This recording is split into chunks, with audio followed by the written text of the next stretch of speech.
noite a todos. É sempre com alegria que retornamos aqui ao núcleo Chico Xavier e gratidão à casa pela oportunidade e, sobretudo, gratidão a Jesus que permite esse nosso reencontro.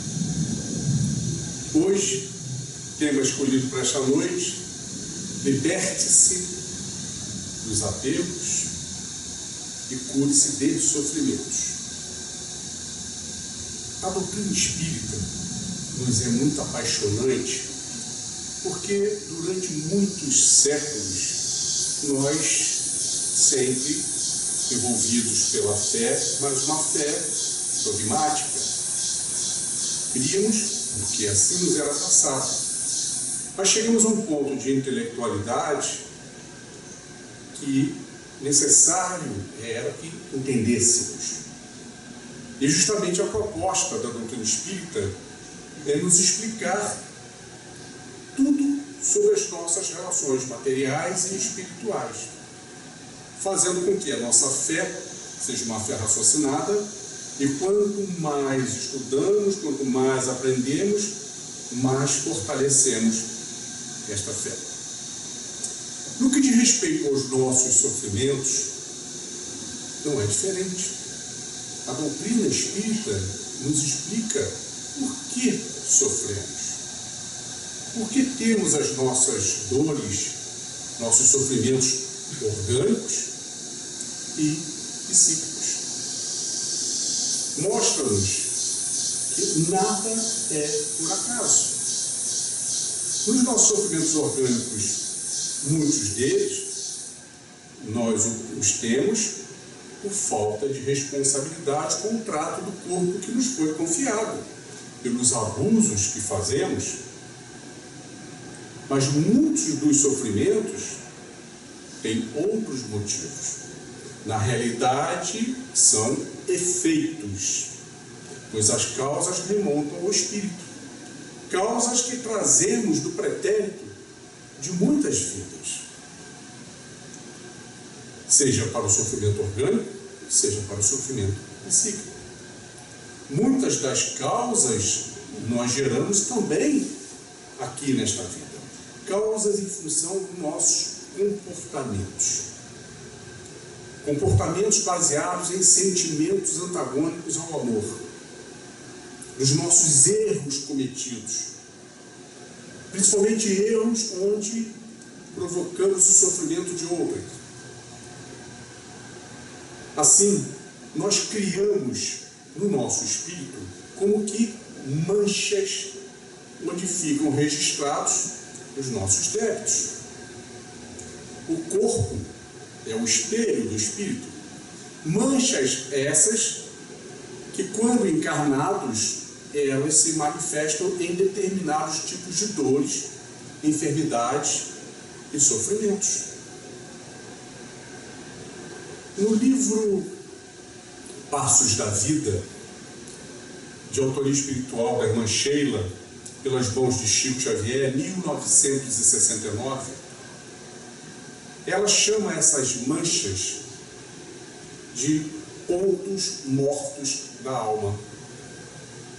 Pontos mortos oriundos justamente dos nossos comportamentos, em que vêm conosco, gravados no espírito, refletido no corpo, a dar a origem aos nossos sofrimentos orgânicos e psíquicos.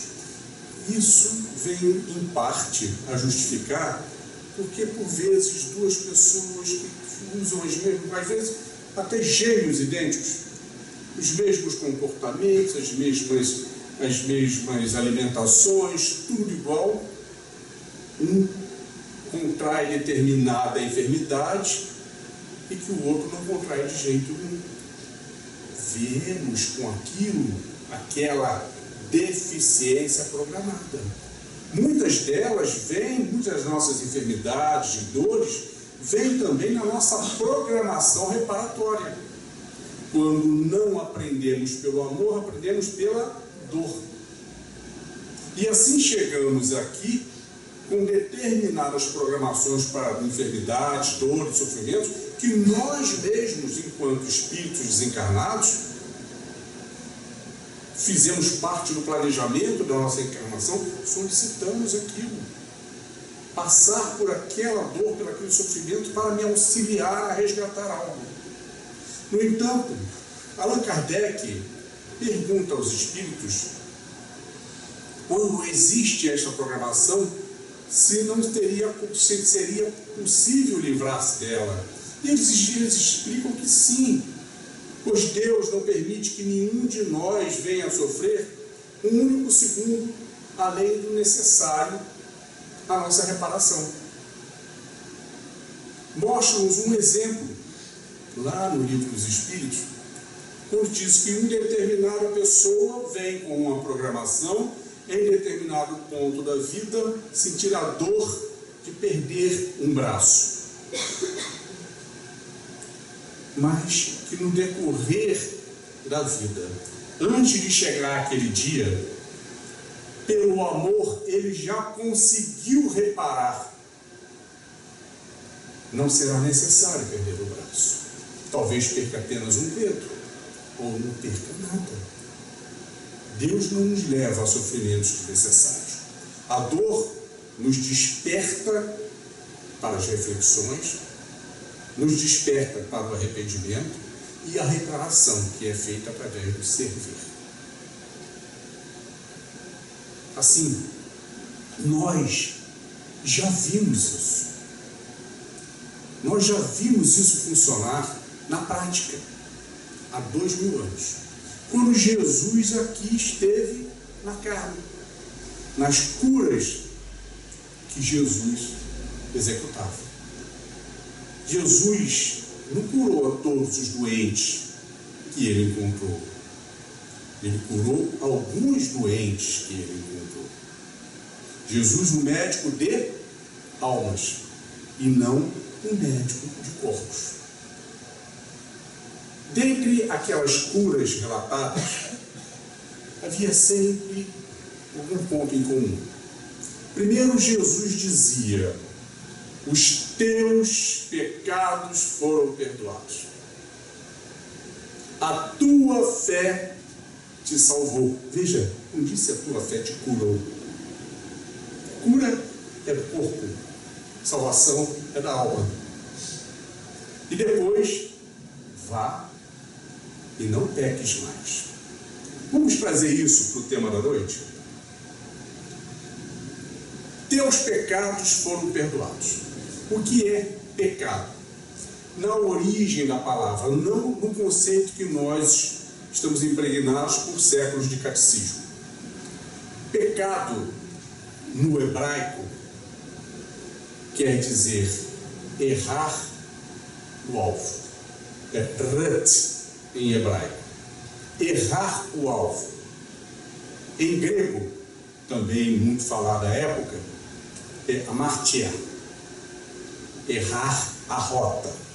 Tanto um quanto o outro tem o mesmo sentido.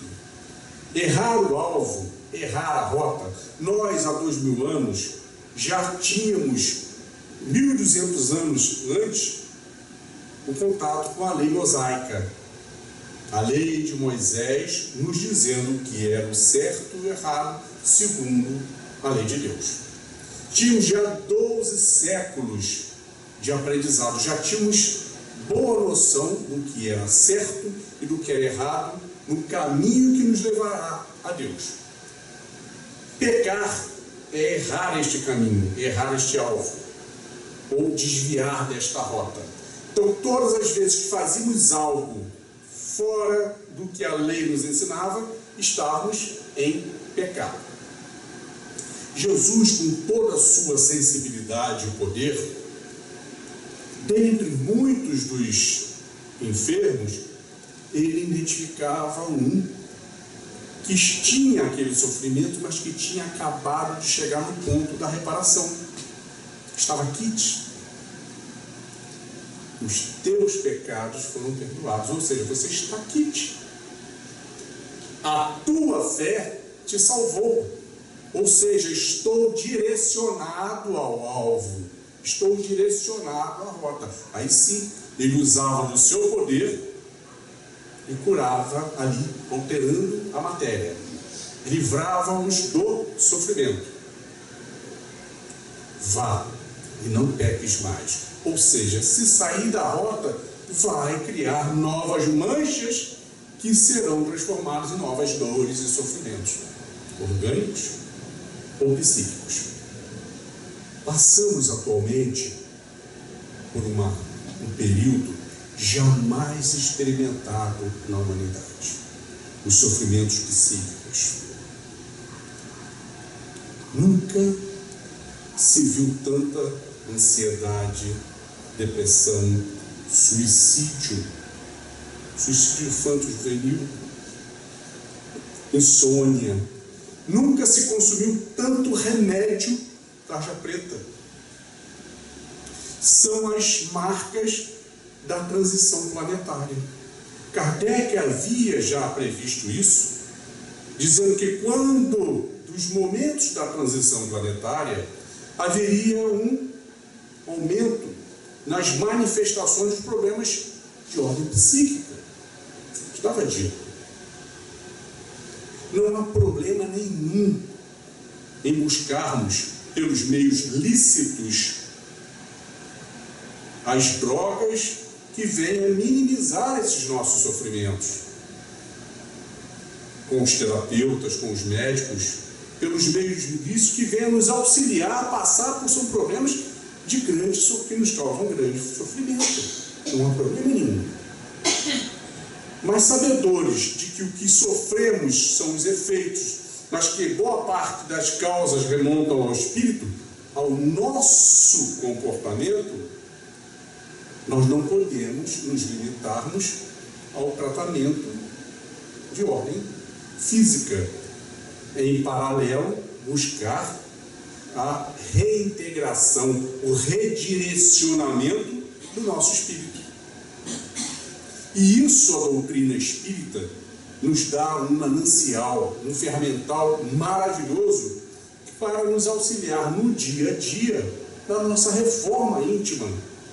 Reforma íntima, sim, que estará apagando aquelas manchas já contraídas e evitando ou minimizando que viemos a contrair novas e novas manchas, pontos mortos da alma, como disse Sheila. Tratar com remédios médicos, problema nenhum, muito pelo contrário, são excelentes terapeutas e nós temos que ter responsabilidade pelo corpo. Vide Chico Xavier, que tinha sua saúde física debilitada e era disciplinado nos seus medicamentos, nos seus remédios e tudo. E como nós devemos nos comportarmos diante a esses irmãos que passam por esses períodos de aflições e por muitas vezes nós mesmos? Com carinho, com atenção, com respeito. O carinho que o bom médico usa ao manipular a ferida do seu paciente para que lhe cause o mínimo de sofrimento. Assim, sabedores de que as origens remontam ao nosso espírito pelo uso dos nossos maus sentimentos, é ali que nós temos que buscar. Aquela família de maus sentimentos que todos nós temos, tem no mais ancestral deles o apego. O apego é o pai de toda a família de maus sentimentos. Da inveja, do orgulho, da vaidade, do egoísmo, da vingança, de tudo. Ele remonta à nossa época onde nós deixamos de ser animais irracionais para entrar como animais racionais. Os primórdios da humanidade. Ali desenvolvemos esse sentimento chamado apego, que à época até nos auxiliou na nossa sobrevivência. Eu tinha apego pela minha caverna, era ela que me protegia das intempéries. o apego pela fêmea, pela prole, o apego pela caça, o apego pelas peles que me aqueciam. Matávamos e morríamos defendendo aquilo que era nosso, que éramos apegados. Nosso nível intelectual muito pequeno, éramos muito instintivos, e o primeiro dos sentimentos foi esse. À medida que os séculos foram passando, fomos desenvolvendo o intelecto, mas o apego também foi se desenvolvendo, gerando seus filhos. Já que éramos apegados, tínhamos o egoísmo, tínhamos a ganância de ter mais. O apego às terras que cultivávamos para que tivéssemos as nossas reservas. O apego às pessoas que faziam parte do nosso grupo e que viabilizavam aquele processo. O apego às armas que nos davam o poder para garantir tudo aquilo o que éramos apegados, coisas e pessoas. E assim fomos ao longo de séculos e séculos, milênios e milênios. Há 3.200 anos, como falando, a primeira revelação, Moisés nos dá os 10 mandamentos, a lei mosaica, começando a nos preparar para receber a segunda revelação através de Jesus, a lei do amor. Onde Jesus substitui os 10 mandamentos da negação por 2 mandamentos apenas de sugestão e não de negação. Amai a Deus sobre todas as coisas e ao próximo como a si mesmo. A partir dali, começamos a ter um conflito. O conflito dos nossos sentimentos. Tínhamos que aumentar o amor dentro de nós. E a sua família, caridade, perdão, amabilidade, fraternidade, indulgência. Mas ao mesmo tempo tínhamos os sentimentos antagônicos ao amor. E aquilo se chocava. Alguma coisa tinha que diminuir. As duas famílias se nutriam da mesma ração. Qual que ia ficar mais forte? Aquela que alimentasse-nos mais. E viemos lutando contra isso ao longo de séculos. A doutrina espírita foi clara em nos mostrar que isso era um grande obstáculo. No Evangelho segundo o Espiritismo, no seu capítulo 16, no item 9, o Espírito Pascal vem com todas as letras a definir bem o que realmente é de propriedade do homem. Ou seja, o que é que ele tem que ser apegado. Só é de propriedade do homem aquilo que serve à alma e não ao corpo. Só é de propriedade do homem aquilo que nós levaremos conosco de retorno à pátria espiritual. Tudo aquilo que não levaremos não é nosso. Estamos como usufruto.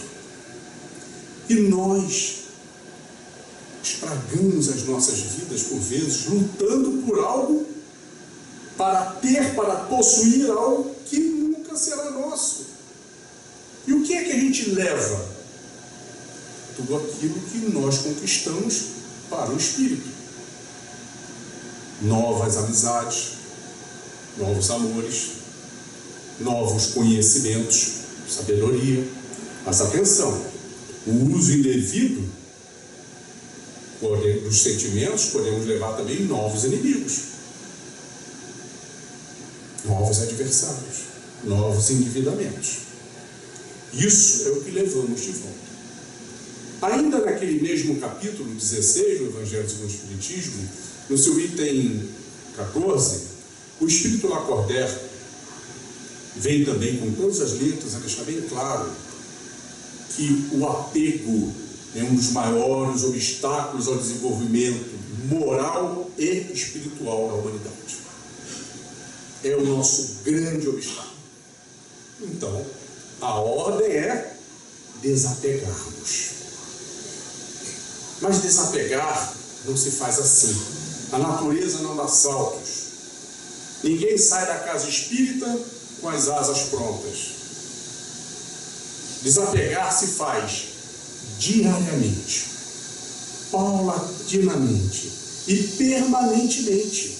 É aquele trabalho da formiguinha de cada dia dá um passinho levando um grão e ao final transporta toda uma montanha. Quando a gente fala em desapegar, a gente lembra muito de uma escritora muito famosa, de muito sucesso, a japonesa Marie Kondo. Suas obras batem recordes de venda, são todas ligadas à organização pessoal. Um dos mais vendidos chama-se A Mágica da Arrumação, onde Marie Kondo nos mostra como se fazia uma boa arrumação. A boa arrumação que serve para uma gaveta, para um armário, para uma casa, para uma empresa ou para uma vida. E ela é muito simples a sua sugestão, pois ela diz que para que possamos arrumar algo, nós precisamos desapegar, nós precisamos descartar o que é inútil. Uma gaveta, chegamos ali e está aquela gaveta, parece um ninho de gato, tiramos cada peça. Aí a gente vai arrumar tudo bonitinho novamente. Daqui a 3 dias está um ninho de gato novamente, não muda nada. Marie Kondo diz que precisamos abrir espaços para que novas coisas, novos itens úteis possam entrar na nossa arrumação. Então qual é a técnica? Pegamos um item, olhamos para ele e perguntamos: isso me traz alegria? Sim, isso fica. Isso me traz alegria? Não, descarta. Joga fora, vende, doa, faz o que for, não nos serve. Abrimos assim na nossa arrumação espaço para adquirir novas utilidades. Isso serve para coisas, para pessoas e principalmente para sentimentos. Por exemplo, mágoa. A gente cansa de ouvir: eu sou uma pessoa muito boa, mas se fizer comigo, eu não esqueço. Não esqueço nunca mais. Guardo mesmo. Guardar mágoa, intencionando atingir a pessoa, é a mesma coisa que tomar o veneno para matá-la. Quem morre é você. Guardar mágoa é a mesma coisa que a gente pegar todo o lixo da casa e juntar no meio da sala.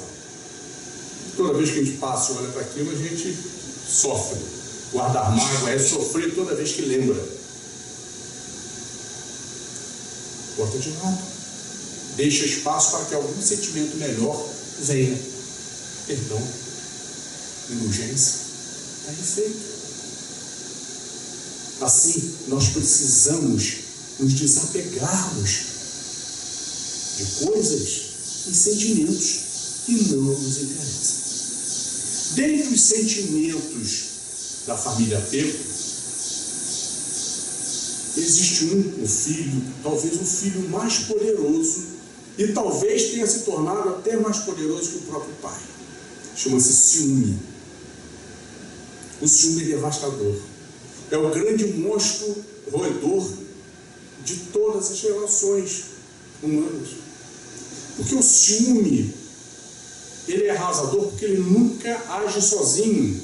Ele traz com ele o egoísmo, a inveja, o rancor, a mágoa, o desejo da vingança. Ciúme, que curiosamente é uma palavra que vem do grego que quer dizer zelo,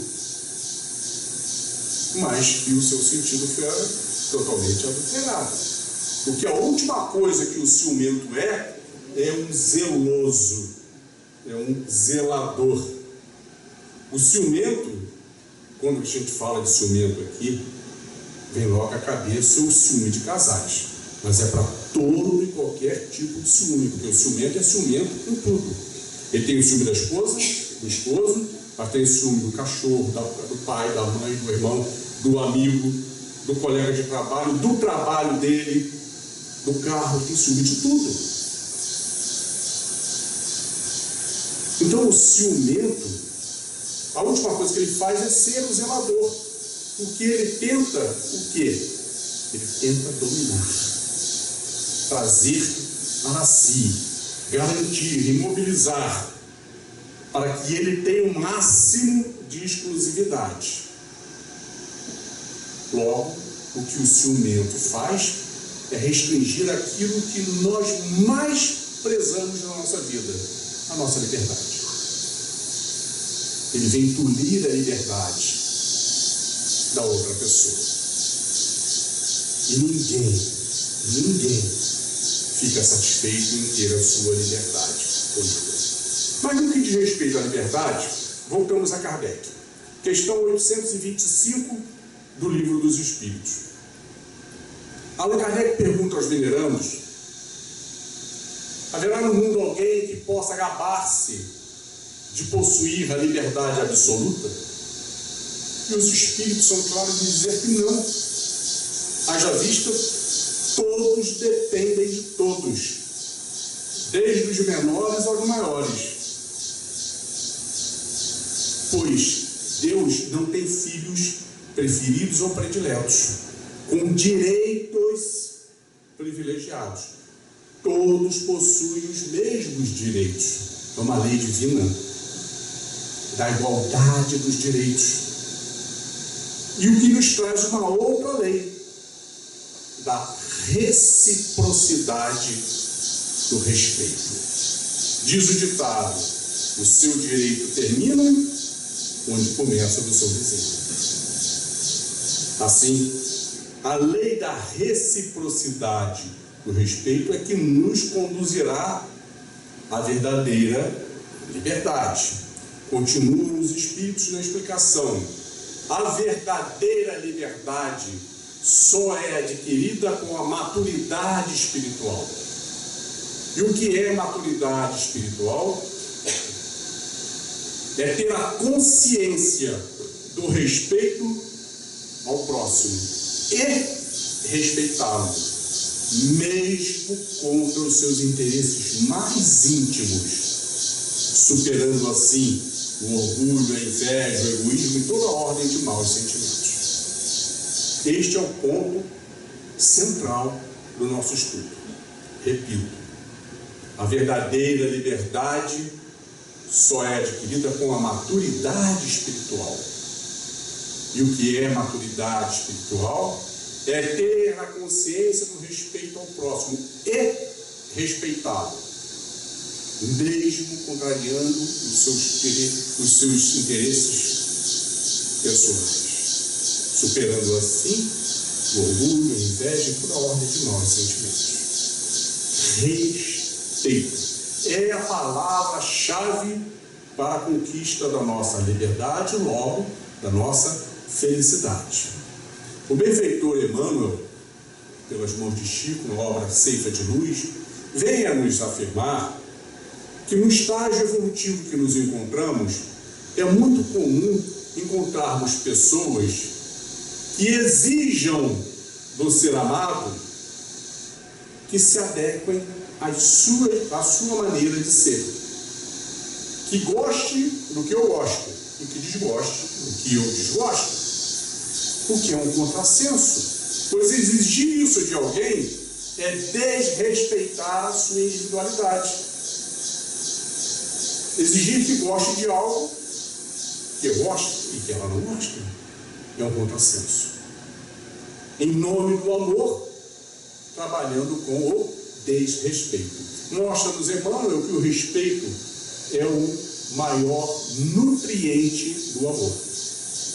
Sem respeito, o amor não nasce. Sem respeito, o amor não cresce. Sem respeito, o amor não sobrevive.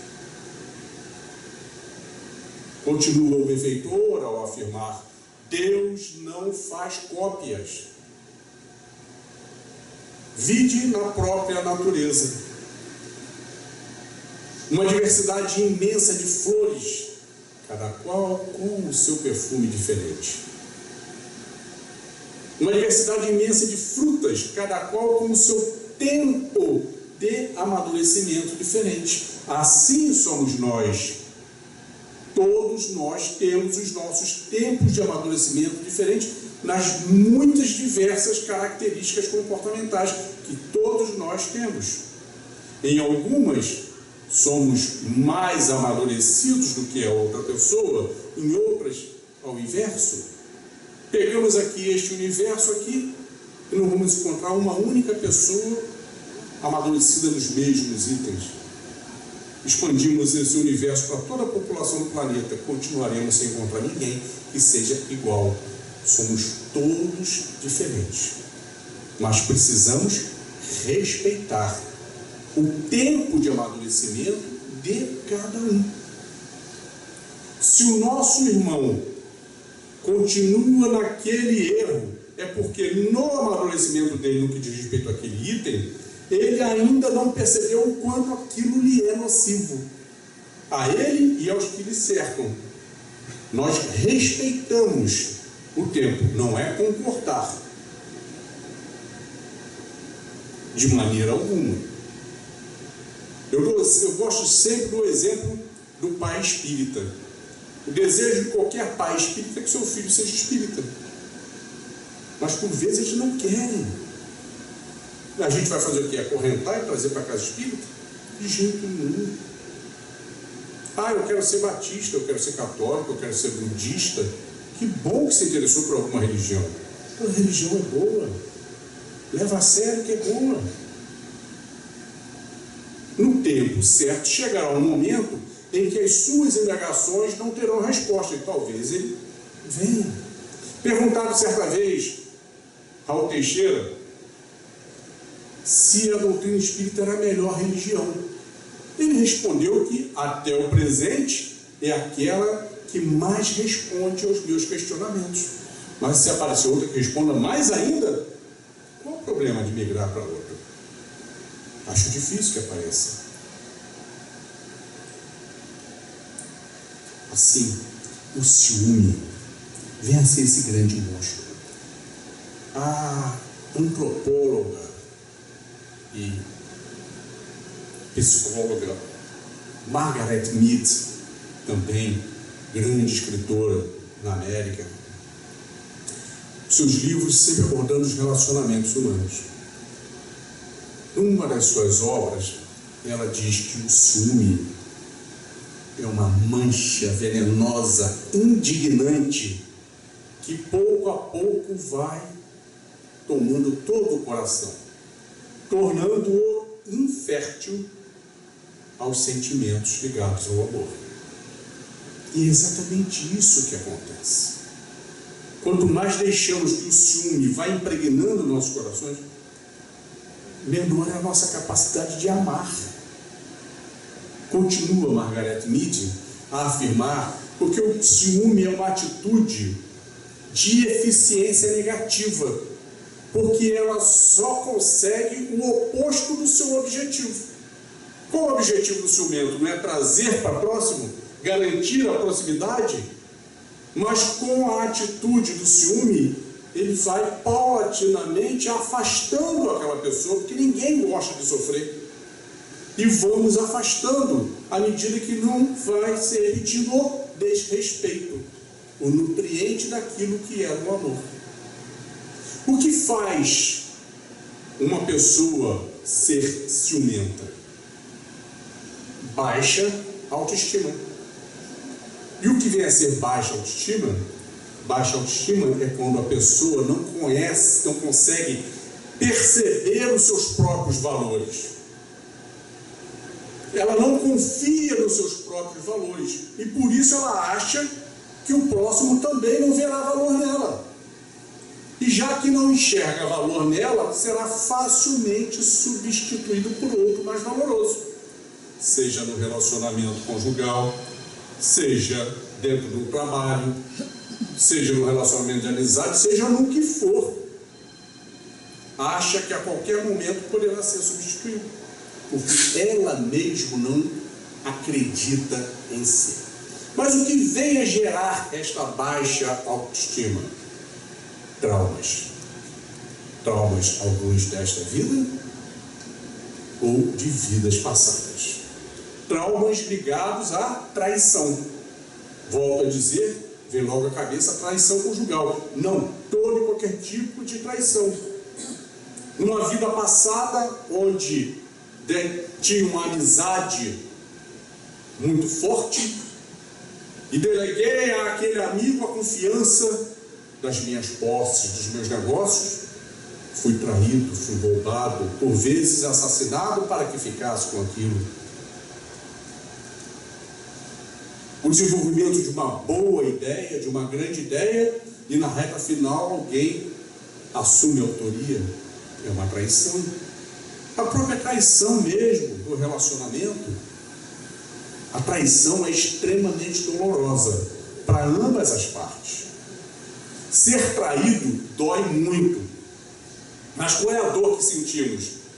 A dor da decepção. A pessoa não era aquilo que eu achei que fosse.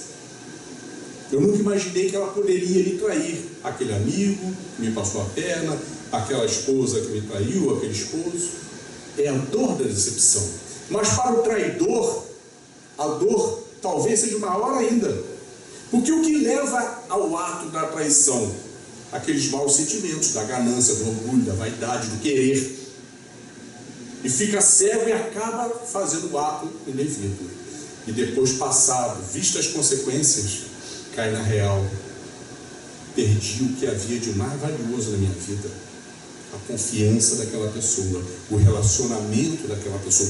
Dói muito. Assim trazemos esses pontos mortos da alma, essas manchas da alma que trabalham no nosso psiquismo. Aqui nesta vida, por exemplo, como é que nós desenvolvemos alguns traumas? Por vezes traumas em relações já de adultos, mas por vezes de criança.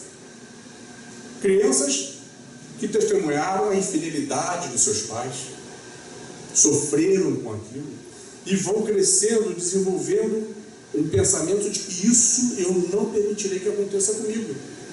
Quando este pensamento o conduz para o fortalecimento da autoestima, da autoconfiança, ou seja, eu vou ser tão capaz, tão bom, que ninguém vai nunca pensar em me abandonar, ótimo, é estimulador.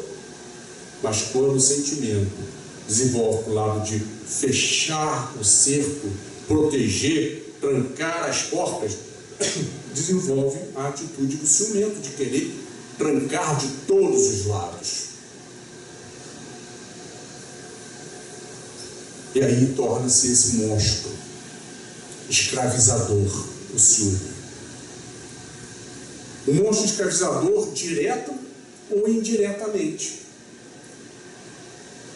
Indiretamente, quando nós somos as vítimas do ciumento. Alguém fica permanentemente tolhindo a nossa liberdade. Assim não conseguimos ser felizes. E se não consigo ser feliz, como fazer alguém feliz? Impossível, pois eu tenho um obsessor encarnado. Diretamente, quando nós somos o ciumento. Porque além de sermos obsessores encarnados de alguém, nós somos obsessores de nós mesmos. Por quê? Qual é a diretriz número 1 da reencarnação? Trabalharmos a nossa reforma íntima. Trabalharmos para diariamente tentar corrigir algo em nós, dar um passinho a mais no nosso desenvolvimento, não é isso? Isso requer o quê? Requer perseverança, requer autoanálise, requer tempo. E o ciumento? O dia só tem 24 horas. O ciumento perde boa parte do seu dia tomando conta da vida alheia. Horas que ele se dedicaria a ele mesmo. Logo, ele é um obsessor de si mesmo. Nada é tão ruim que não possa piorar. Aliado a isso, a humanidade, boa parte dela, sofre de um problema chamado zona de conforto. O que é zona de conforto? É aquela situação onde nós não estamos satisfeitos, mas está bom como está. Por exemplo, a pessoa tem um emprego relativamente seguro, está satisfeita, o salário não é tão bom, mas está bom como está, pelo menos estou seguro. Não, estou seguro, mas vou continuar tentando me qualificar para que eu cresça dentro daquela estrutura ou possa dar um passo mais largo e pular para um outro patamar. Zona de conforto, morar no Rio de Janeiro, no meio dessas balas perdidas, uma guerra que mata muito mais do que qualquer guerra lá fora. Chegou o final do ano, vamos ver a quantidade de vítimas. Quando temos aqui cidades periféricas onde você sai à noite com tranquilidade.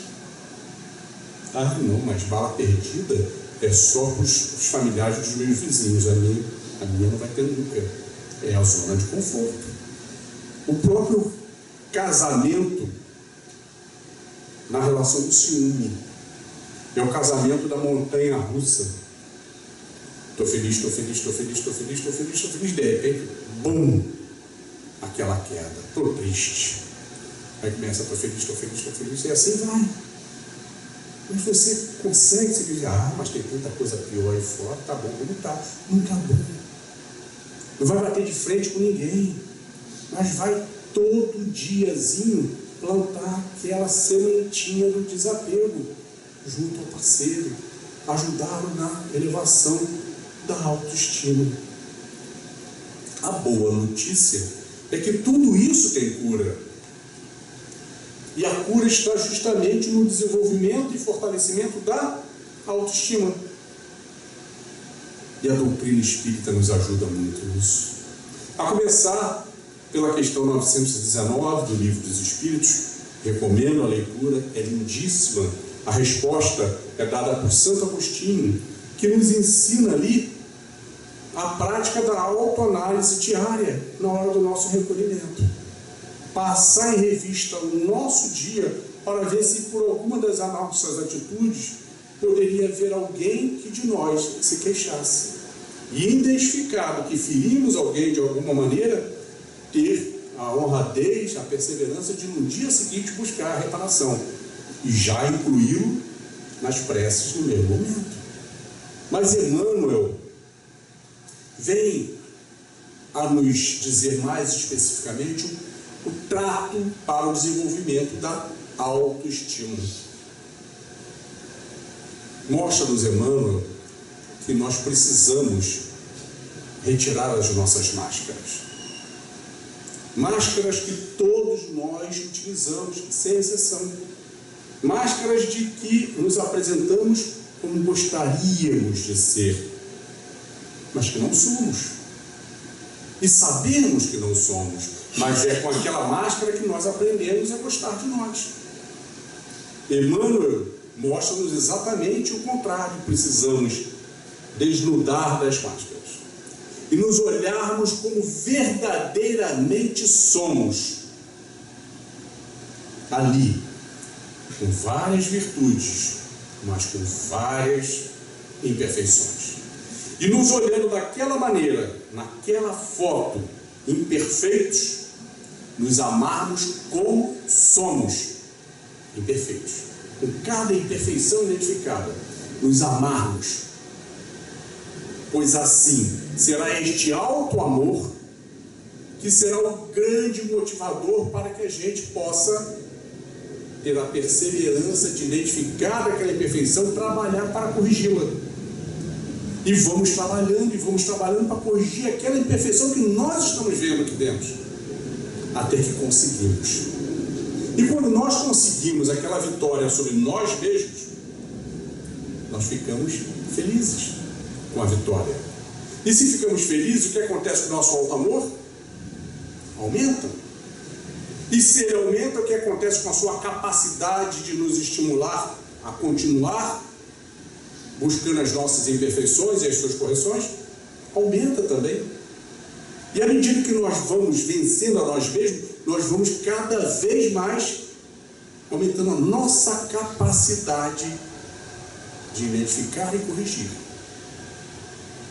Pois quando nós identificamos o nosso erro, a nossa imperfeição, nós vemos, sou imperfeito nisso porque o meu tempo de amadurecimento até hoje não percebeu.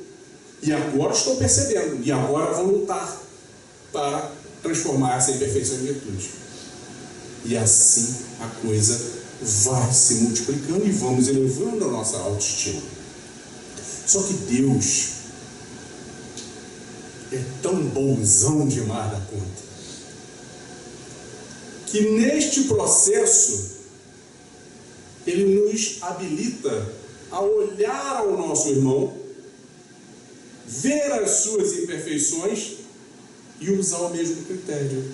Vejo as imperfeições do meu irmão, mas é o tempo de amadurecimento dele. Não concordo, mas compreendo. Concordar é ser conivente com a imperfeição. Compreender é ser indulgente. Se eu tiver acesso e que eu possa auxiliá-lo a identificar que aquela imperfeição lhe é nociva, eu vou fazer isso. Mas se eu não tiver acesso, eu também vou fazer através das minhas preces, das minhas orações, que possam auxiliá-lo a identificar que aquela atitude não lhe traz benefício nenhum. O que está acontecendo neste momento? Estou cumprindo o segundo mandamento, amando ao meu próximo como a mim mesmo. O critério é o mesmo. Da mesma maneira que eu aprendi o alto amor, eu estou amando ao meu próximo pela prática da indulgência.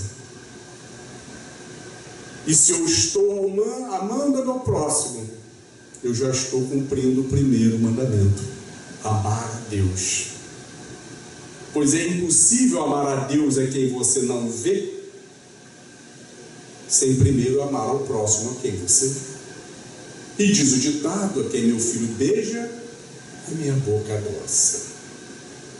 Ou, não precisa gostar de mim, se já gosta tanto assim de meu filho. Se isso é válido para nós, que somos tão pequenininhos, imagine Deus como fica satisfeito ao ver que nós estamos aprendendo dia a dia e aumentando a capacidade de amar ao nosso próximo, filho do mesmo Pai. E assim desenvolvemos a nossa autoestima, vamos aniquilando não só o ciúme, como toda aquela ordem de maus sentimentos. Caminhamos para o nosso final, lembrando uma pergunta de como se aprende então a amar. A resposta é do poeta Carlos Drummond de Andrade, como disse: amar se aprende amando. É na prática, no exercício diário dos ensinamentos de Jesus que nós vamos aprendendo a amar mais e mais. E por fim, a saudosa amada Teresa de Calcutá, quando perguntada qual é o melhor remédio para todos os problemas do relacionamento humano, e ela diz: seja para qual for o problema, sexo, drogas, crimes, violência, vícios, o melhor remédio é amar.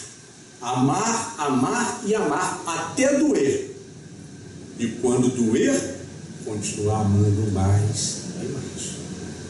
E é a este amor maior desse nosso irmão mais velho, nosso mestre, modelo e guia, Jesus, ao amor materno de Maria Santíssima, por todos nós, e de Deus nosso Pai, que em prece agradecemos. E assim, agradecemos, Senhor, por mais esses momentos de paz, em que te sentimos aqui em vibrações fraternais. Venha, Maria, socorrer os que sofrem, peregrinos da dor, suplicamos o vosso amor. Por a dor bater a porta, sejamos gratos a Deus, pois Ele sempre, sempre abençoa os filhos seus. quanta luz neste ambiente, descendo sobre nós, vibrando em nossas mentes. Senhor Jesus, ainda somos tão crianças necessitadas de luz. Suplicamos o celestial amparo para nos livrar do mal. Tu, Jesus, que lançaste ao mundo um novo sentimento, um novo amor, aquele apregoado aos pescadores por teus lábios tão divinos, ó Rabi da Galileia, o amor que expulsa a multidão dos pecados. Contigo, Mestre, não haverá mais dor, não haverá mais guerras, somente a luz descendo à terra. Ensina-nos, Senhor, a transformar espinhos em flores perfumadas, que é o som da confiança, enfeita os nossos caminhos. Vem guiar os peregrinos nos mistérios do destino, afastando a escuridão. Vem, ó meigo Nazareno, vem com teu olhar sereno toda a terra iluminar. Os teus passos pela areia do mundo o vento não leva, o mar não desfaz. Com teus ensinamentos, Mestre, tudo se torna mais belo.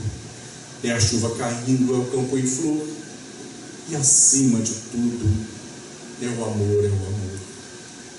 A nossa alegria é bem do Evangelho, vibra e contagia da criança ao velho. O Senhor nos convida a ninguém julgar, porque nesta vida qualquer um pode errar.